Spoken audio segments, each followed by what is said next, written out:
ধুঁকতে থাকা অর্থনীতিকে এগিয়ে নিতে প্রয়োজন মধ্যমেয়াদী পরিকল্পনা।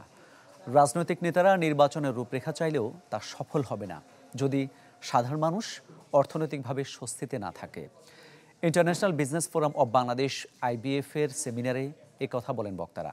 এ সময় অর্থ উপদেষ্টা বলেন, ব্যাংক, শেয়ারবাজার সহ আর্থিক সব খাতের সংস্কারে নেওয়া হয়েছে জোরালো পদক্ষেপ। বছর শেষের খুশি নগদে হবে বেশি। নগদ পেমেন্টে নির্দিষ্ট ক্যাটাগরির কেনাকাটায় 300 টাকা পর্যন্ত ক্যাশব্যাক। নানামুখী অনিয়ম দুর্নীতির কারণে গেল 1.5 দশকে সংকটে দেশের অর্থনীতি। সুশাসনের অভাবে ভঙ্গুর হয়েছে আর্থিক খাত, আসেনি কাঙ্ক্ষিত বিনিয়োগ। এমন বাস্তবতায় করণীয় সহ চলমান অর্থনীতির নানা দিক উঠে আসে এদিনের সম্মেলনে। বলা হয়, খুঁড়িয়ে চলছে অর্থনীতি, যা সংস্কারে দরকার মধ্যমেয়াদী কর্মসূচি। আর নির্বাচনের রূপরেখার দাবি নিয়ে কথা বলেন doctor Debapriya Bhattacharya.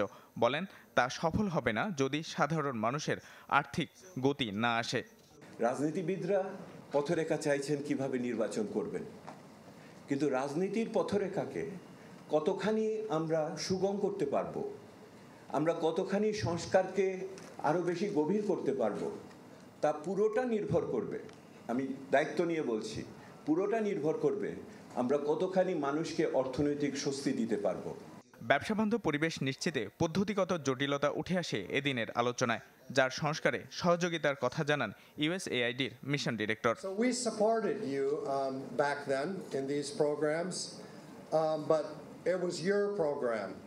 You owned it, you led it, and the result is better transparency within the system and I would say the sustainability of IBF. আর অর্থ উপদেষ্টা বলেন, ব্যাংক, শেয়ারবাজার সহ আর্থিক সব খাতের সংস্কারে নেওয়া হয়েছে জোরালো পদক্ষেপ।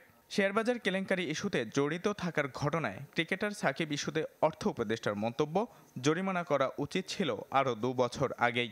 সবাই মাথা ব্যথা, হায় হায় রে, এত বড় খেলোয়াড়কে ফাইন করে, আর এটা 2 বছর আগেই তো তাকে ফাইন দেওয়ার কথা ছিল।